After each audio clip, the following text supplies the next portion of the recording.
Boa tarde, gente. Terceiro episódio da nossa série. Vou esperar o pessoal entrar, o Instagram avisar aí. Estamos ao vivo com a série Por que você não faz o que deveria fazer. Eu vou fixar o nosso tema aqui. Pronto. Hoje estou em outro local porque eu não estava aguentando o calor. Precisei vir pro ar-condicionado. Vamos entrando, estamos falando sobre esse livro aqui, porque as pessoas não fazem o que deveria fazer. Eu intitulei o nome dessa série Porque Você Não Faz o que Deveria Fazer, né? O livro de Christian Barbosa, e hoje estamos no terceiro episódio. Vão entrando aí, gente, compartilhando a live, e já peguem papel e caneta para anotar. A gente falou no primeiro episódio dessa série, a gente fez o nosso diagnóstico, né?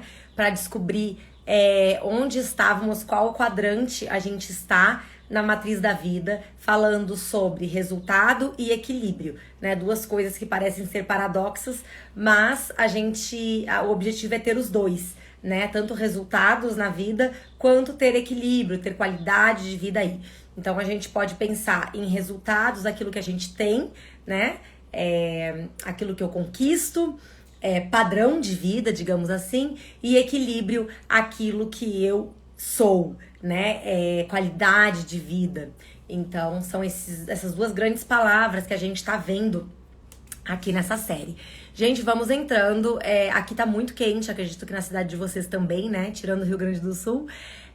Tá muito quente, eu não tenho passado nada bem esses dias. Eu tenho bastante dificuldade em sobreviver no calor, apesar de já ter morado em Manaus, mas eu falo sempre que a gente vai acostumando, né, com o clima quente. Eu tenho passado bem mal esses dias. Então, se faltar um pouquinho de ar e tudo, é porque minha pressão tá extremamente baixa, tá? Mas vim pro ar aqui, vou tentar fazer a live da melhor forma. Gente, muito boa tarde, então. Peguem papel e caneta, vamos entrando, peguem água. Tá quente aí também? Ou é só aqui que tá muito quente? Ó, muito calor, a Andrea falou. Muito calor, gente. Nossa, eu passo muito mal. Tô só querendo que me pule pra quinta-feira, que quinta vai estar frio, né? A máxima de 23, eu acho aqui. Só esperando quinta-feira chegar, porque hoje tá tenso o negócio. Mas vamos lá, estou aqui no ar e vou tentar fazer a live com vocês. Pensei inclusive em cancelar, porque eu tava bem mal, mas eu acho que vai rolar fazer, tá bom? Então, hoje terceiro episódio, e o tema de hoje é colocando em prática suas ideias. Semana passada a gente fez um filtro das nossas ideias, né? Ensinei como filtrar aí um monte de ideia que chega. E hoje a gente vai falar sobre como colocar em prática essas ideias, certo? Então, vamos lá. Como eu falei, selecionar ideia... Ai, meu Deus, parei. Pronto. Selecionar ideias é o primeiro passo para fazê-la sair do lugar, né? Mas para começar, de fato, ainda tem um longo caminho. Essa é o primeiro passo aí pra gente dar, pra gente buscar resultados na vida, né? Saber selecionar as ideias, e falamos sobre isso, eu ensinei como fazer isso semana passada, né? A filtrar essas ideias. Mas a seleção, então, ela faz o quê? Ela nos dá clareza, né, daquilo que a gente de fato quer fazer, ela limpa o terreno, ela ajuda a gente a ter foco, certo? Quando a gente seleciona um monte de ideias que chega, a gente tem clareza, a gente consegue ter mais foco, a gente sabe de fato o que fazer. Essa é a ideia de selecionar, de filtrar ideias aí. Mas para a ideia acontecer, ela precisa ser executada, certo? E implementada. E é aí que é o grande problema da maioria das pessoas, né? 90% das estratégias que você se coloca para fazer, elas não saem do papel, não saem do campo mental. Olha só, é muita coisa, né? 90% aí. Então, a maior parte das nossas ideias morre por não conseguirmos implementá-las de maneira viável, né? Ele traz aqui que nós temos muitas iniciativas e poucas acabativas, digamos assim, né? E as pessoas que elas têm resultado e equilíbrio na vida, as pessoas que estão lá no quadrante 4 da nossa matriz, que a gente viu lá no primeiro dia, elas conseguem, de fato, colocar as ideias delas em prática, né? Elas têm iniciativas, mas elas levam adiante, né? Elas acabam aquilo que elas começaram, essa é a grande diferença. E nós, meros mortais, né? Aqueles que não estão no quadrante 4. Oi, gente, boa tarde, vamos entrando aí. Muitas vezes nós temos muitas iniciativas, né? Até filtramos bem as ideias, mas não sabemos implementá-las, certo? E isso o que acontece diante disso? A gente não percebe o correr dos dias, né? A semana voa, os meses desaparecem, já estamos aí em final de setembro, né? E quando nos damos conta já é ano novo, momento que paramos para ter um choque de realidade e perceber, né? Analisar e perceber que a gente não conseguiu implementar mais a metade das nossas ideias, a nossa listinha lá de virada de ano. E daí surge de novo as famosas promessas de final de ano, né? Sempre falo disso aqui e explico por que a gente não consegue cumpri-las também. Isso traz frustração, enfim, né? E a estatística que ele traz aqui nesse livro é que apenas 1 em cada 10 promessas de ano novo sai do lugar. Olha só, é muito pouco, né? De cada 10 promessas que a gente faz lá no ano novo, né? Quando a gente analisa o nosso estado atual, quando a gente se planeja para os próximos meses, de cada 10 ideias, de cada 10 projetos, apenas 1 de fato vai adiante. O que acontece é que o tempo passa e a gente não executa nada do que devemos executar, né? E daí a gente continua na Matrix, como eu já tenho falado nos últimos dias aí. Frustradas, né? E levando a vida sem resultados e equilíbrio que a gente merece ter. Não é só resultados, precisa ser com equilíbrio, né? Então a razão para que 95% dessas metas não aconteçam, né? Que caiam no aquecimento são muito diversas. Mas dentre essas, né, pode faltar a falta de um escopo claro, falta de indicadores, ausência de planos de ação, falhas de planejamento e por aí vai, né? Vários motivos aí de por que as coisas não saem do lugar.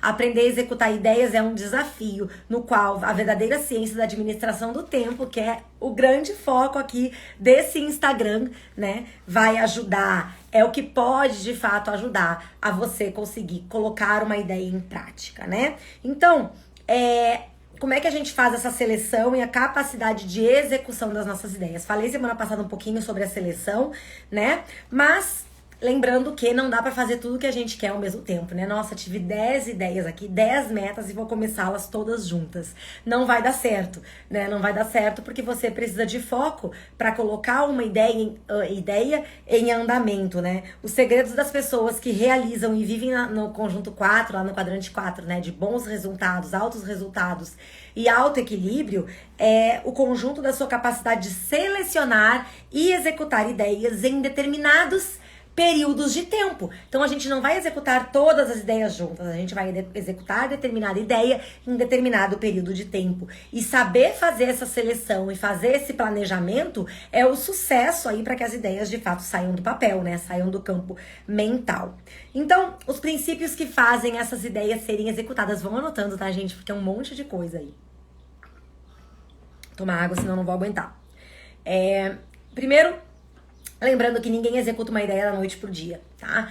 Eu tive a ideia, selecionei a ideia e agora, amanhã, eu já vou executar essa ideia e pronto. Não é assim, né? Tudo na vida, acho que vocês já entenderam, é um processo, né? E nós temos que aprender a ter paciência com processos, mas ninguém executa ideia da noite pro dia. Ideias não são executáveis por si só, né? A gente precisa de um planejamento, a gente precisa muitas vezes de pessoas, né? A gente precisa de tempo, então é importante colocar aqui.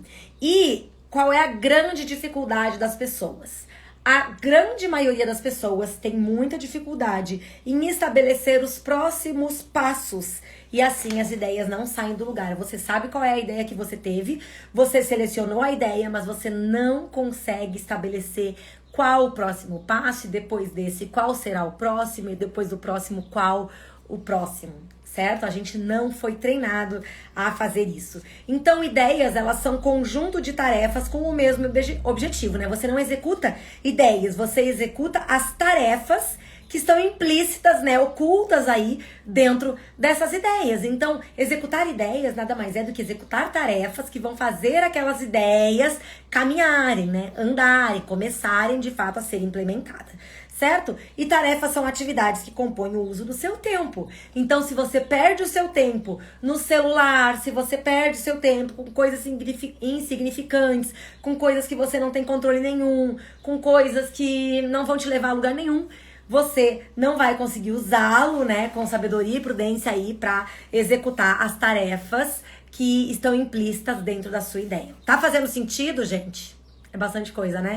Mas me fala aí se tá fazendo sentido. E assim tudo se conecta, né? Saber o que eu quero, entender como executar aquilo que eu desejo, evitar o adiamento, muito importante para nós mulheres, né? Que temos uma tendência grande aí de procrastinar. Vamos falar sobre isso daqui um pouquinho. E incluir isso no meu tempo, no tempo hábil que eu tenho para executar tudo isso, certo? Isso tudo me transforma pro quadrante 3, se eu for com muita sede ao pote e não tiver equilíbrio, né?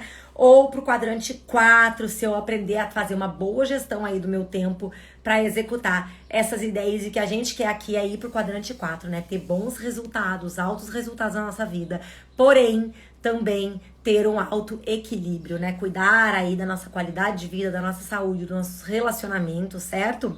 Então, alguns princípios aí que a gente pode aplicar para executar essas ideias, né? Então, o princípio 1, anota aí, tá? Princípio 1, esclareça a sua ideia. Esclareça a sua ideia. Especifique. Você selecionou já a ideia, lembra semana passada? Você sabe o que quer, mas talvez os detalhes ainda não estejam claros, né? Como você vai fazer isso? Clareza é poder. Quando você tem clareza, você tem o poder nas mãos, né? Se você sabe o que quer, tem muito mais chance de realmente executar, certo? Por exemplo, ele deu um exemplo aqui. Juntar dinheiro é algo irreal, é grande demais, mas essa tarefa é o ponto de partida para criarmos tarefas agora, então, executáveis, coisas mais específicas, né? Das tarefas que você tem para executar, né? Para que aquela ideia de fato seja implementada. Princípio 2, o que faz a ideia acontecer.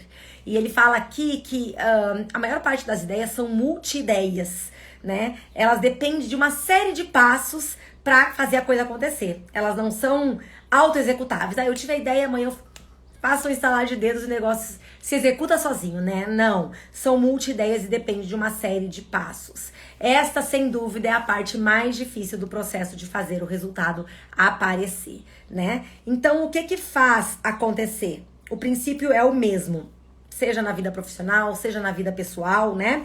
Nada adianta saber o que você quer ou precisa se não tiver tarefas no dia a dia que façam a coisa acontecer. Tarefas específicas. O que faz a ideia acontecer é dividi-las em tarefas, muitas tarefas, e listar tudo que você conseguir pensar como passos para a sua execução.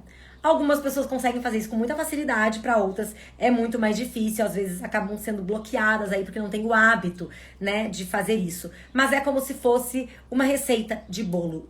Ingrediente por ingrediente, o passo a passo do que você vai fazer depois do que, certo? Tem receitas de bolo, receitas de pão, né? Que isso importa muito. Qual ingrediente você vai colocar primeiro e depois, e para finalizar, né? Quais são os ingredientes e tudo isso é como se você fosse executar a sua ideia.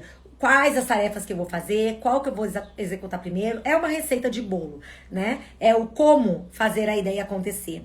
Apenas escreva o máximo de tarefas que você puder. Então, ele colocou aqui, por exemplo, um quadro com algumas ideias que ele teve pra... Deixa eu ver. Ideias de... Peraí. Não lembro qual era a tarefa, alguma coisa do direito. Daí ele colocou aqui, atividade, ler princípios gerais do processo penal. Duração, 2h30, para ele fazer essa tarefa. Depois, ler o Código de Processo Penal, artigos introdutórios. Duração, 2 horas. Depois, elaborar um resumo do direito processual penal. Duração, 1 hora. Depois, tirar dúvidas com o professor sobre o resumo. 20 minutos, certo? Então, ele foi colocando tarefas específicas, a duração dessas tarefas, para que no final a ideia que ele teve pudesse ser executada, certo? Então, criar tarefas parece fácil, né? Mas não é. A gente precisa saber exatamente o que a gente quer. Não anda com apenas 2 ou 3 coisinhas para serem feitas. É uma lista com muitos detalhes, né? O que você vai fazer depois do quê? Que tempo você vai levar? O que de fato você precisa de passo prático para fazer aquela tarefa acontecer, certo? Então, muitas pessoas, e as pessoas principalmente que estão no quadrante 4, fazem um esforço tremendo para para realizar, cumprir essas tarefas, fazer essa lista de tarefas e conquistar aquilo que de fato quer, né? Sonha, enfim. A maior parte dos projetos ou metas, olha só, inclui pelo menos 30 atividades para serem executadas. 30 atividades. Ele falou, ele fez aqui uma lista de tarefas que ele fez, o autor, para que ele escrevesse o próximo capítulo desse livro. Olha só, tem 1, 2, 3, 4, 5, 6, 7, 8, 9, 10, 11, 12, 13, 14, 15, 16, 17, 18, 19, 21, 22, 23, 24, 25, 26, 27 tarefas com a duração de cada uma para ele fazer o próximo capítulo, escrever o próximo capítulo do livro.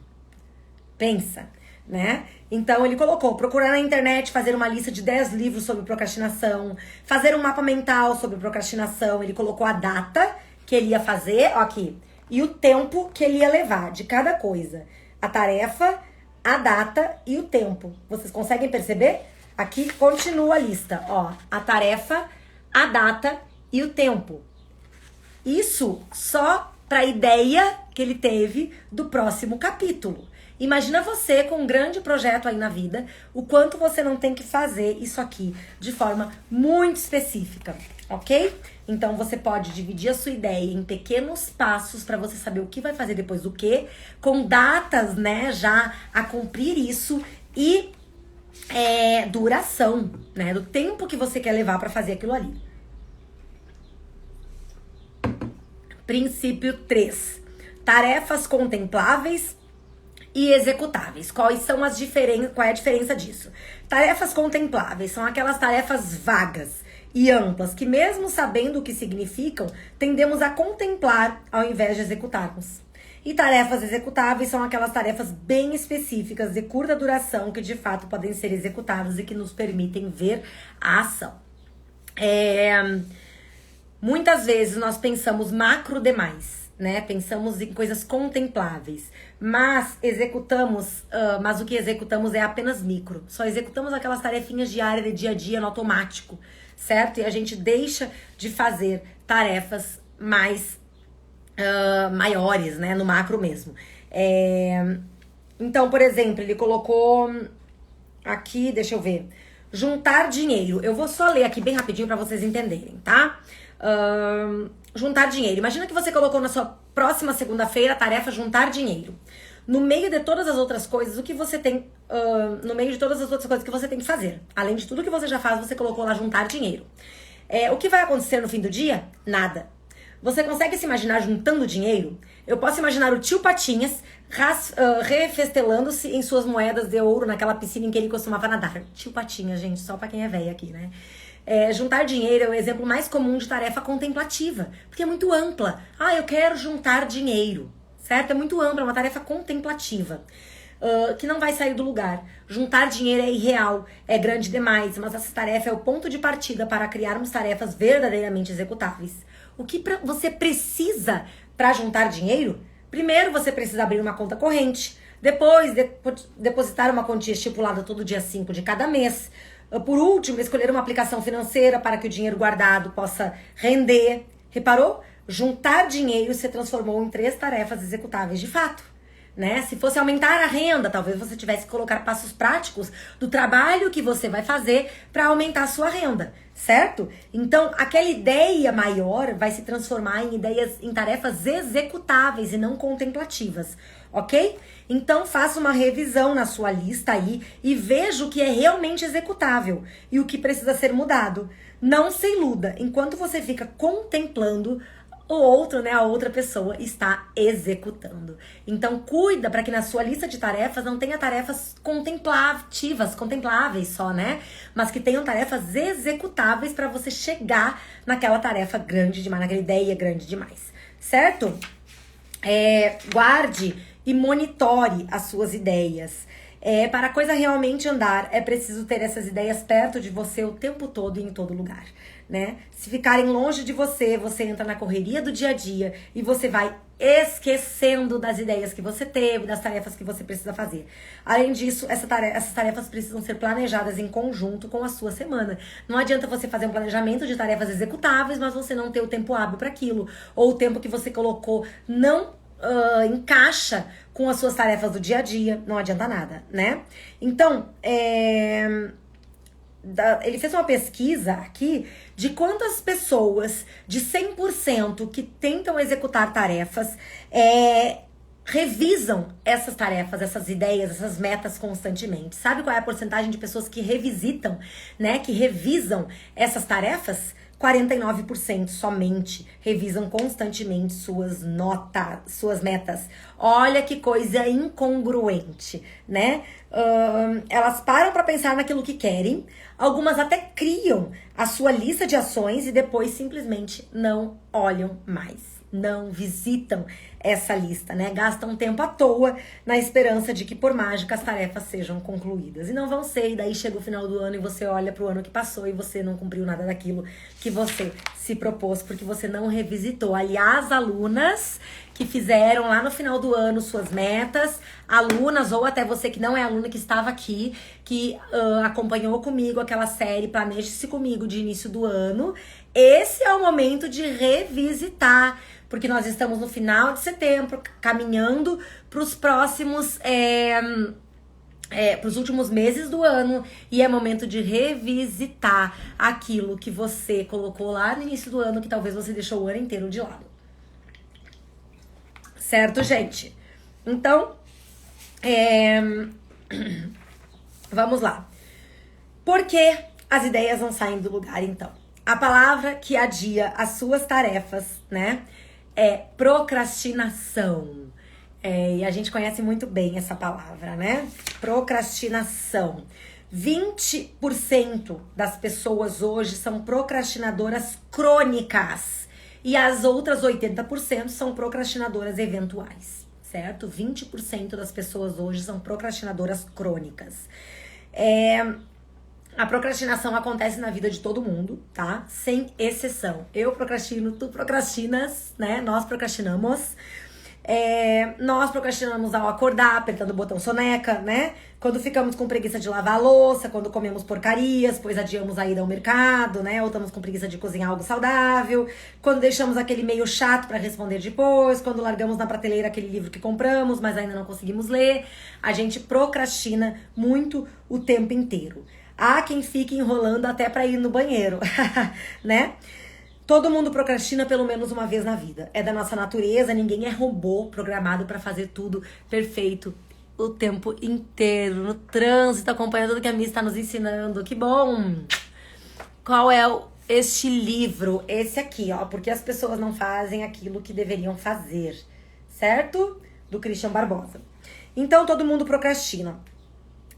Porém, existem procrastinadores crônicos, né? Que essa procrastinação prejudica, de fato, e muito os seus resultados, certo? Somos propensos a deixar tudo para depois. Mas, isso eu sempre falo, as coisas pessoais a gente acaba deixando ainda mais de lado. Talvez porque elas muitas vezes não são urgentes, mas elas são importantes e a gente acaba adiando, né? Cuidar de si, da saúde, dos relacionamentos. Certo? Muitas coisas que deviam atenção. Exatamente, Cláudia, muitas coisas, tá? Oi, Silvia, tudo bem? Não há nada de errado em procrastinar de vez em quando. O problema é quando isso começa a ficar crônico e passamos a adiar frequentemente coisas que não poderiam ser adiadas. Há pessoas que adiam viver com qualidade, adiam a saúde, seus relacionamentos, seus sonhos e também ideias. E daí saem prejudicadas, né? Então, ele colocou aqui as coisas mais adiadas. Olha só, as coisas mais adiadas da população hoje. Com 67,3% está a academia e o exercício físico. Quem aí procrastina isso, coloca eu, capaz, não precisa se expor, tá? Só se você quiser. Mas muita gente, né? 67,3% adiam academia e exercício físico. 63,4% em segundo lugar adiam as suas leituras. 52,7%, esse dado é alarmante, tá? 52,7% adiam os cuidados com a saúde.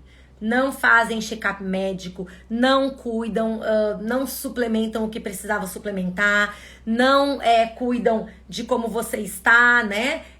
Eu acho que inclui também, né? O exercício físico não tem como, uma boa alimentação. Olha aí, gente. Adiam uma alimentação saudável, exatamente. Isso entra na saúde, né? 46,7% adiam o planejamento financeiro.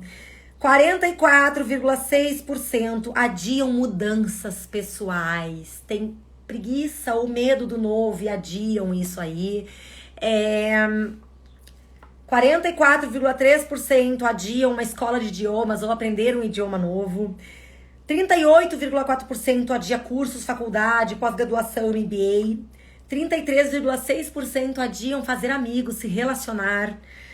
25,9% uma viagem pessoal. 24,4% adiam relacionamentos. 22,9% adiam férias. 19% adiam uma mudança de emprego. Fica lá, mesmo não gostando, mesmo sabendo que pode ter coisa melhor, mas sendo preguiça de ir atrás, né? 14,6% adiam mudanças de casa, né? Aqui, eu não sou essa pessoa, né? Vocês viram por aí.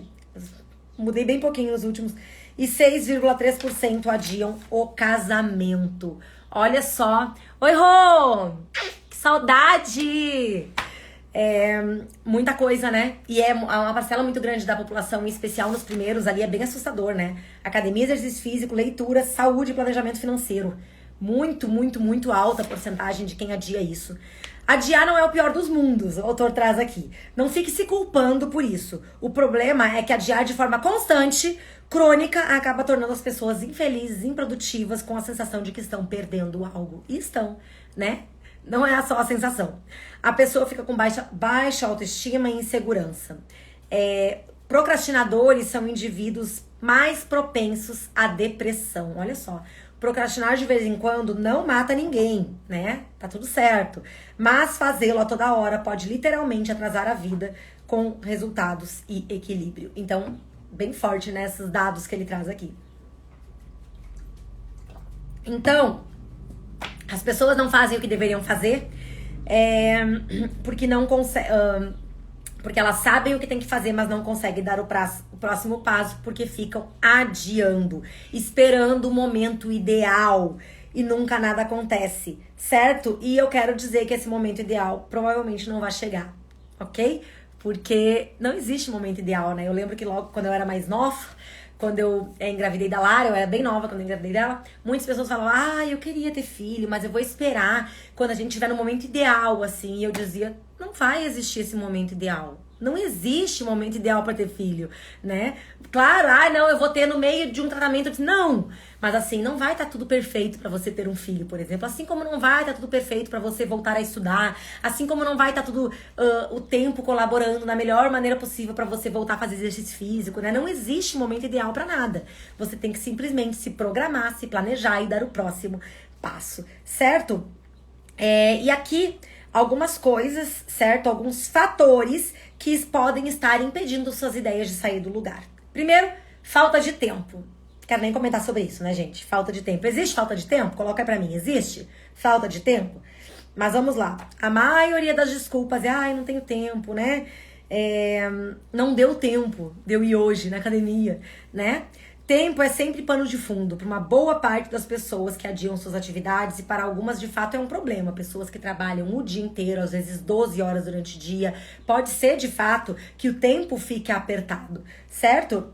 Mas quem quer faz e não arruma uma desculpa, principalmente a desculpa do tempo. Lembra-se, ele ainda traz, de quando você estava apaixonada, no auge das emoções, lembra que praticamente nada podia afastá-la do propósito de se encontrar com a pessoa em especial, né? Não existe falta de tempo, exatamente, né? Existe falta de prioridade, né? Da gente se colocar ali pra fazer o que tem que fazer, né? E eu sei, gente, que não é fácil, tá? Eu também, tem muita coisa que eu penso, eu nunca tenho tempo pra isso, né? Enfim. Quando a gente quer, a gente dá um jeito, né? Ele traz o exemplo de quando a gente tá apaixonado, né? Você precisa aprender um método e usar ferramentas para conseguir sair desse ciclo. E eu nem quero comentar aqui que o método, certo? Está aí para quem quiser, né? O método organizado é completo, tem ferramentas completas para você sair desse círculo vicioso de não ter tempo, certo? E você precisa de um método, da ferramenta certa para que você saia dessa loucura de dizer que não tem tempo de fazer as ideias saírem do papel, né? Saírem do campo mental. Então, as meninas que são minhas alunas aí sabem, né? O quanto um método faz diferença na vida de uma pessoa que diz que não tem tempo para fazer as coisas, ok? Então, primeiro, falta de tempo. Segundo, cérebro não treinado, né? Aqui ele traz a questão do córtex pré-frontal como região responsável por esse fator, né? É tão real a falta de prioridade, exatamente. Isso porque a procrastinação está relacionada à impulsividade, ao fato de abdicar de uma coisa em função de outra. E isso é trabalho do córtex pré-frontal, de tomar a decisão, né? Ele fez uma pesquisa aqui que 61% dos entrevistados afirmaram que costumam procrastinar atividades porque se perdem na internet, com mensagens, redes sociais, blogs, etc. Dá vontade de nem comentar também sobre isso, né? Porque eu já falei aqui de monte sobre isso. 41% afirmam que procrastinam porque acabam fazendo uma série de tarefas simultaneamente e não conseguem manter o foco. Ai, ai, ai. A mulher multitarefas. Nossa, que maravilha. A mulher faz tantas coisas ao mesmo tempo, tanta coisa mal feita. Tanta coisa mal feita, né? Porque a gente precisa fazer uma coisa de cada vez pra completar aquela coisa. Por isso que a gente não vai dar andamento em 10 projetos ao mesmo tempo, certo? Então, tira esse mito de mulher multitarefa. Não é chique falar que é multitarefas, não. É burro, tá? Verdade, tempo é o resultado das nossas prioridades, planejamento e organização, exatamente. Vamos lá. Quando algo assim volta a acontecer, reforce sua atitude mental de tirar a distração do seu caminho, né? A gente fica distraído, de fato, com muitas coisas que não são necessariamente importantes, na maioria das vezes não são, né? E deixa de fazer aquilo que a gente realmente precisava fazer, né? Coisas importantes aí. E terceiro, falta de energia, né? 56% dos entrevistados afirmam não ter energia suficiente para fazer suas atividades. E aqui energia física mesmo, tá, gente? Porque são pessoas que estão improdutivas, vivem cansadas, sem disposição e sem vontade de fazer nada, ok? Claro que isso tem a ver com a falta de equilíbrio, com a falta de não cuidar da sua saúde, né? Não suplementar, né, suas vitaminas, enfim. Não fazer um exercício físico, tudo isso. Repare em como tem sido suas últimas semanas. Quando você sai do trabalho ou quando acaba o seu dia, né? Você está tão consumida pela rotina estafante que simplesmente não tem pique para ler um livro, conversar com a família, praticar um esporte, fazer um curso, nada? Quer apenas tomar um banho, jantar e dormir para recomeçar tudo de novo no dia seguinte?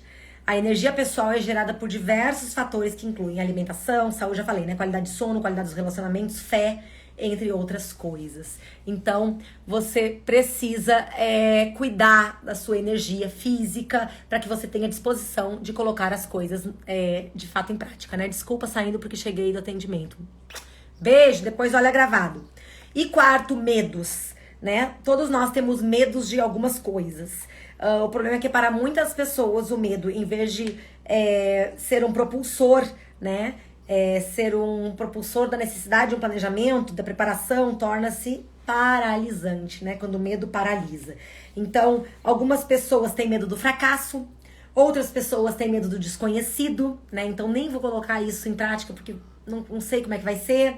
Outras pessoas têm medo, e é o medo, às vezes, que é o mais difícil de perceber, medo do sucesso, né? Quando a pessoa vê que a atividade realizada deu certo, ela fica com medo do trabalho extra que isso pode acarretar, das consequências em termos de segurança, das pessoas interesseiras que podem aparecer. Olha que interessante, né? E esse é um medo que é difícil de diagnosticar, né? Das viagens que ela vai ter que fazer, ou qualquer outra coisa que possa vir a reboque do seu sucesso pessoal. Muito interessante. Quinto, falta de relevância, né? Não tem um porquê definido. Por que que você vai, de fato, colocar dar andamento àquele projeto, né? Falta de relevância aí. Quando há um porquê a gente faz, mas quando a relevância da tarefa não está clara, ou simplesmente parece não existir, a gente enrola, né? Não sei bem por que eu tô fazendo, não é tão importante assim, né? Então, ter um porquê bem claro. Sexto, autossabotagem, né? Pessoas que não acreditam em si, assumem o papel de vítima das circunstâncias aí, ou desfavorecidas, né? De sorte, acabam inconscientemente sempre se colocando para baixo e puxam os freios da execução, né? Eu não consigo, eu sou burra, não vai dar, tá tudo contra mim, né? Sabotam sua capacidade de executar com pensamentos derrotistas, comparações, né, com terceiros, lotam a mente de possíveis problemas, e se der errado, e se, né? E é aquele medo do fracasso também. Sétimo, preguiça. E aqui só fazendo um adendo, né? Preguiça é pecado, né? Não só é uma coisa que vai atrasar a tua vida. Não, é pecado, né? Inclusive o autor fala sobre isso, sobre os 7 pecados capitais, né? E um deles sendo a preguiça. Então, é um mal que afeta o nosso corpo, né? Quando apertamos o botão... já coloquei, né? O botão soneca lá às 6 da manhã. Quando desistimos de sair porque tá chovendo, de fazer exercício físico porque tá frio. Enfim. Então... a preguiça pode ser interpretada como aversão ao trabalho, ou também como negligência, morosidade ou lentidão, certo? É aquele indivíduo avesso às atividades que mobilizem esforço físico ou mental. Às vezes tem preguiça de pensar, né? De modo que lhe é conveniente direcionar a sua vida a fins que não envolvam maiores esforços. A preguiça mina a sua vontade, a sua capacidade de agir, instiga seus medos, sua autossabotagem, consome sua energia, seu tempo e ainda abarrota o seu cérebro com um monte de interrupções. Preguiça faz mal, né? Além de ser pecado, faz mal. Poderia repetir o item 4. O 4, Ana Lu, foi medos. Medos. 1, falta de tempo. 2, cérebro não treinado. 3, falta de energia. 4, medos. 5, falta de relevância. 6, autossabotagem. 7, preguiça. Ok? E aqui, entender, né, quais fatores têm impedido você de fazer com que as ideias saiam do lugar, né, comecem a andar aí, é importante para a determinação do que você vai fazer, para você controlar aí a procrastinação, tá? Então é muito importante saber esses fatores que afetam a sua execução, né? A execução das suas ideias. Faça uma autoanálise sobre como eles se manifestam no momento que você procrastina e questione-se sobre o que você pode fazer para mudar esse padrão, porque às vezes é padrão, é hábito, certo? Olha só, o que as pessoas mais procrastinam em relação a tarefas específicas, tá? Lá eu falei da vida, né? Procrastinam ali academia, leitura, saúde. Agora, tarefas. 88,8% procrastinam tarefas chatas, né? E aquela coisa, mas eu quero trabalhar com o que eu amo. Hoje não estou conseguindo comentar, só ouvir. Tá bom, Andréia. Eu quero trabalhar com o que eu amo, tem que trabalhar com o que eu amo. Mesmo você fazendo o que ama, vai ter tarefas que você não gosta dentro disso, certo? Eu tô aqui falando sobre um assunto que eu gosto, mas tem uma tarefa burocrática por trás disso aqui tudo, certo? Então, independente do que você fizer, mesmo se for o que você ama, vai ter a parte que não é tão legal assim. Então, pessoas adiam tarefas chatas, 88,8%. Tarefas muito longas, 49,3%. Tarefas que me deixam desconfortável ou com medo, 49,3% também. Tarefas que podem gerar conflitos, brigas ou discussões, 41%. Tarefas complexas ou difíceis, 39,8%. Tarefas que desconheço como fazer, eu adio porque eu não quero ir lá pesquisar como é que eu tenho que fazer aquilo, não quero aprender. Metas pessoais desafiadoras, tarefas enviadas por uma determinada pessoa ou cliente, né, que não foi eu que determinei, ou tarefas que podem trazer benefícios, as pessoas adiam também, olha só. Sem dúvidas, o item tarefas chatas que não gosto de fazer lidera o ranking, né, com praticamente 89% de indicação. Mas nessa vida a gente não faz somente aquilo que a gente gosta, nós somos adultas e fazemos aquilo que a gente precisa fazer também, né? Então, gente, entender os fatores que impedem as suas ideias de saírem do lugar é muito importante para conseguir controlar a procrastinação, certo? E agora você precisa entender também, além desses fatores, se a sua procrastinação é prejudicial, né? Tá prejudicando sua vida de andar, seus projetos de caminharem, né? Afeta diretamente seus resultados do equilíbrio, ou é uma procrastinação aceitável, quando o adiamento da atividade é apenas uma necessidade de replanejamento, de adequação, né? De aproveitamento de um momento de maior energia, aquela procrastinação, a gente falou na outra série, procrastinação de propósito, né? Paciência, na verdade. E a outra procrastinação, que é a procrastinação prejudicial, que de fato é a preguiça, né? Então, a gente precisa vencer essa procrastinação prejudicial. A procrastinação é um vício? Sim. Ela funciona da mesma forma que um vício, né? A gente fica viciada em procrastinar. E aqui algumas coisas que podem ajudar. Bloqueie um tempo na sua agenda. O que é isso? Se a atividade está sendo adiada e traz resultados, significa que ela é importante, mas não é urgente. Família, por exemplo, saúde, por exemplo, né? Ela tá sendo adiada, ela é importante, mas não é urgente, por isso que você vai adiando, até bater lá no médico, né? Com baita de um problema de saúde, mas enfim. Ela pode esperar horas, dias, semanas, ou até mesmo meses para ser executado. Se ela pode ficar à espera, então você tem a flexibilidade de selecionar um dia na sua agenda e reservar como se fosse uma reunião, com hora marcada para começar e terminar, desde que não supere 3 horas consecutivas de duração. Bloqueie a sua agenda para você, de fato, focar naquela atividade que você vem adiando faz tempo. Agora, já marca que dia você vai fazer, que horário você tem disponível para isso, ok? 2, crie um ritual de execução. Isso aqui é uma rotina, né? Eu sempre falo isso, a importância da gente criar rituais para você fazer aquele ritual matinal, ritual noturno, né? A mesma coisa com tarefas. Crie rituais para você sentar e fazer. Porque senão você chega na sua mesa lá para sentar e colocar sua ideia em prática, vem interrupção, você vai organizar a mesa, você vai pegar um café. Crie rituais, você sabe o que vai fazer depois do quê, certo? Isso é importante. 3, descubra fatores positivos e fatores negativos de você fazer essa tarefa ou não fazer. Peraí. Selecione a atividade que você vai executar, tá? Pegue uma folha e divida em 2 colunas. Fatores positivos de você executar essa tarefa e fatores negativos de você executar essa tarefa, certo? No lado positivo, então, tudo que pode acontecer de positivo se a atividade for concluída. No lado negativo, tudo que vai acontecer de negativo se essa atividade for concluída.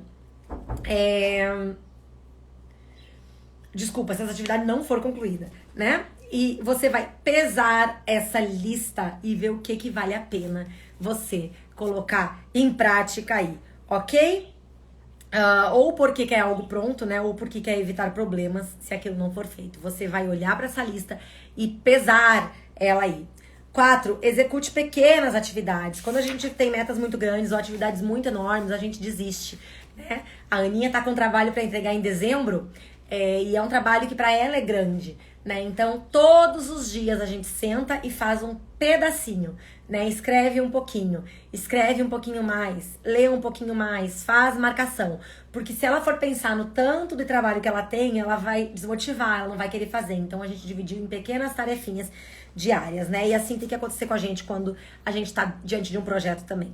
E 5 fatores de incentivos, né? Trocar a execução da tarefa pelo benefício posterior. É como quase se presentear ali, né? Quando você consegue concluir. E 6, energia pessoal. Deixa eu ver. Você aumentar essa energia pessoal que você tem, né? Descobrir maneiras de dormir melhor, de aprofundar, né, o seu relacionamento com Deus, com as pessoas, trabalhar aí na alimentação, em coisas que vão aumentar a sua energia pessoal. E 7, ajuda externa, né? Descobrir que você pode ter alguém para ajudá-la. Ajuda externa pode ser uma pessoa de fora cobrando ou incentivando também. O outro, né, a si mesmo a fazer a atividade, pedir para um amigo, né, para alguém da família, me cobra, né, pergunta a que ponto eu ando, né, onde eu estou naquela tarefa, para que eu consiga ter alguém a quem prestar contas. Então essas técnicas aqui, né, o autor traz que tiveram um nível real de eficácia num estudo com grupos de teste que ele aplicou, certo? Então, não espere o momento ideal, porque esse momento não vai existir, né? É raro existir. Esse momento ideal pode demorar muito mais do que você gostaria ou pode nunca aparecer. O momento ideal é aquele que você cria, é a conjunção da oportunidade com a sua capacidade de executar o que deve ser feito, certo? É tipo assim, eu vou lá e vou fazer, né? Não, nem pensa, 1, 2, 3 e já. É o momento que você decide arriscar e que você decide experimentar e se põe à prova para fazer. Certo, gente? Muita coisa hoje, né? Bastante coisa. Mas espero que vocês tenham anotado essas técnicas, ok? Espero que vocês reflitam nela, revisitem as suas metas do início do ano agora, já final de setembro, importante isso.